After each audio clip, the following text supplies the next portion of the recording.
Jodie as the woman in love. So, she's in love with her work, with our movie. Kasi ang tanong ko, baka meron pong may mga untold about the love life of Jodie na gusto nyo i-share sa amin. Parang may alam kayo. She will share it. I don't think so. Alam na ha, that's cute. Kaya nga untold. Pero first time nyo pong naging mag-ina? First time nyo naging mag-ina sa movie? First time together, working. Yeah. No, we worked several years ago in a SEQ Stars. Ay, as a judge. 1 year. And now, together. The boys, She's a very good actress. Kasi, o nga po, parang kasi super close na po kayo dahil ang dami nyo ng alam kay Jodie. O, pero ano na po yung mga naging experience nyo working together ulit dito sa movie na to? Tsaka paano po kayo naging super close ulit? Ano yung mga pinapayo nyo kay Jodie na parang anak-anakan nyo na rin? Well, kasi Jodie is very direct says, magaan. She's very nice to everyone. Easy to deal with. And parang when she goes to work, she's really talagang into her work. Sometimes I would go home early and then she'd stay behind. I never heard her even once complain. And then I heard she lives very far. Right? She's a southern girl. Ang layo. Our shooting was quite hard kasi we were shooting in a hindi naman squatter. Everything, because construction building and everything. Somebody was outside, everything. So, but I never heard her even once have a problem about it. She was very magaan. I love her. Yay, thank you. Ayan. O si Jodie naman, paano mo i-describe si Miss Gloria? Hindi ka pa na-starstruck na syempre, Miss Universe yan. The very first time I worked with Miss U, I call her Miss U. We call her Miss U sa EBS. Kasi 2002, 2003 when we did Star Circle Quest. With Luis Nanzano sa co-host. Kami ni Luis yung nag-host, and then si Miss U, si Direct Lauren, and si Tito Boy. Ayun. Yung mga jurors ng time na yun. Of course, sino ba namang hindi masa-starstruck sa isang Miss Universe, di ba? Yes, Wala at that pa. time. Kasi 2003 yun. So, and what I like about Miss U, she's very frank. Wala siyang BS sa mga sasabihin niya. Sasabihin niya yung isang bagay for what it is.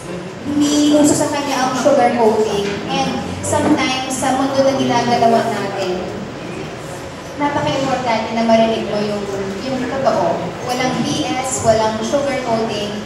And yun yung sobrang na-appreciate ko sa kanya. And she's very, anyway, she would, ang dami ng, mga diet na pambaons. And she would always share her meals with me. You know, and wisdom too. Ayan, speaking of wisdom. So, anong wisdom?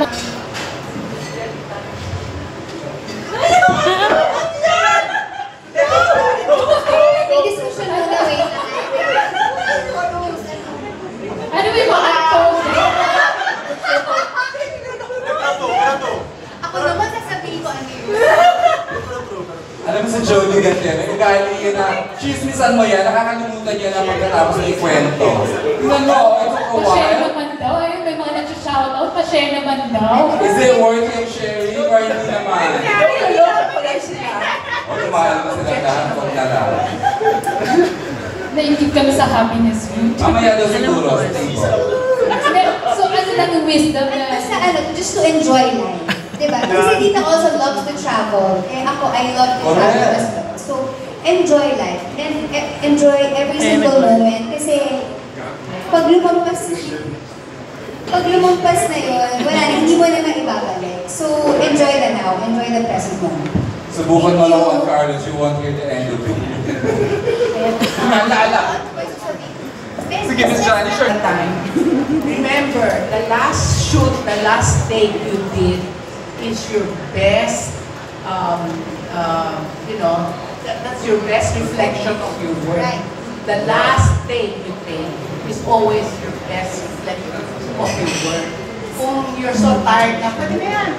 Okay, that can be Di ba, done. Miss Janice, she will forever be your best Miss Universe. Yes.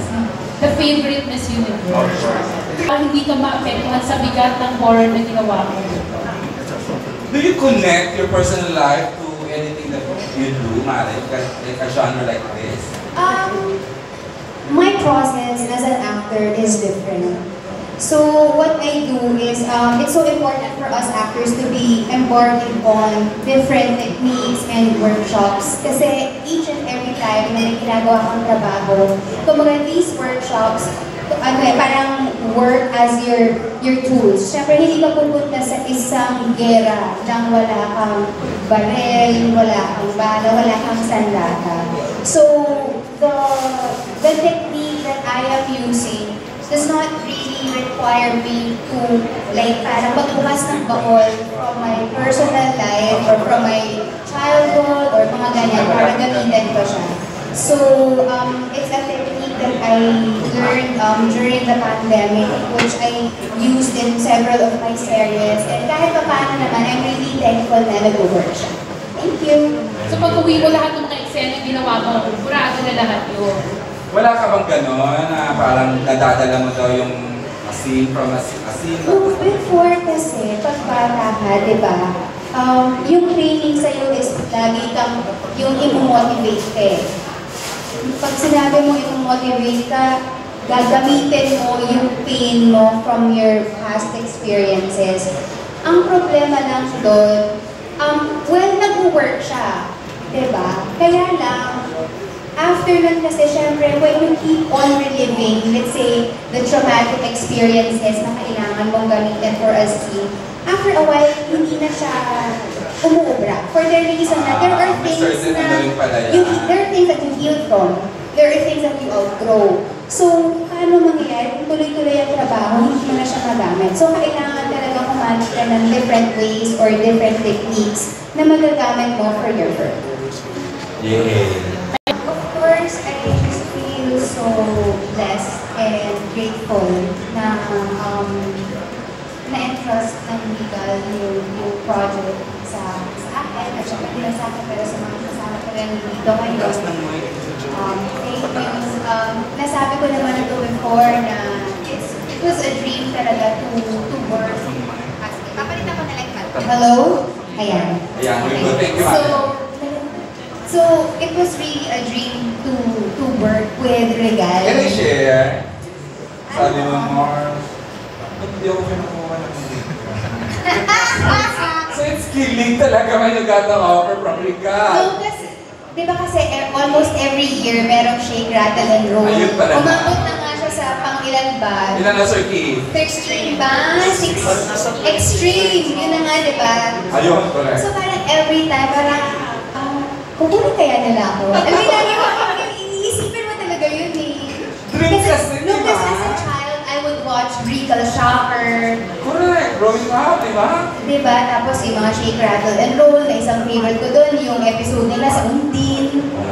And saka inisip ko na, it would be nice, no, kung one day maging part ako ng movie ng Regal. But then, it never happened. Nung panahon na yun. Years ang inintay mo, decades, no? I waited for 27 years No for way. this to happen. Yun. Ang galing. So, thank you so much, Mr. Sir Keith, thank you. Maraming salamat sa tiwalang ibinigay ninyo. Thanks, Mars, for sharing. Gusto ko lang talaga marinig sa ibang galing niya. Hindi lang kasi siya tungkol sa hindi na lang siya limited sa pagiging journalist. It's really about each and everyone's social responsibility. Walang tao na nabubuhay para sa sarili lamang. Lahat tayo in a way connected sa isa't isa. May pananagutan tayo whether directly or indirectly.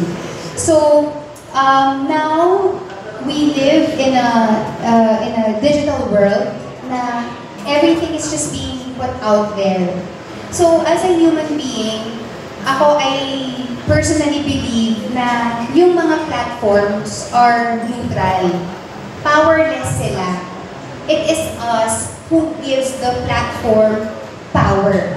And now the question is, paano mo gagamitin yung platform na yun? Will you use it for good or will you use it to create chaos? So, ang gusto ko lang din na maging take-away ng mga tao dito is yung pagiging pagkakaroon ng social responsibility. And then number 2, kung dumating ka sa punto ng buhay mo na na-offeran ka, sabihin mo ng trabaho, sabihin mo ng malaking halaga, pero ang kapalit naman nun ay prinsipyo mo, what are you willing to give in exchange for your soul? Thank you. Makaka-relate tayo. We might think na, uy, okay to, tama to para sa akin. Eh what if ko sa tingin ng iba ay mali? Or yung mali para sa kanila ay tama para sa iyo. So yung parang, I think, nabanggit naman siya ng movie. I mean, hindi ko lang sasabihin dun sa amin. Pero, everything is merong kabayaran. Parang one way or the other is like what Julie said na parang it's interconnected. Hindi mo man mapansin directly na tatama sa'yo, pero one way or the other, babalik yung consequences. Kasi hinayaan mo na. Totoo. And then wala kang ginawa. Hindi mo tinama or hindi mo kinore or alam mo yun, hindi ka nagsalita. So maybe now, hindi mo siya mararamdaman, but maybe 10 years from now or 15 years from now, your decision before sasampalin ka bukas. Ang ganda lang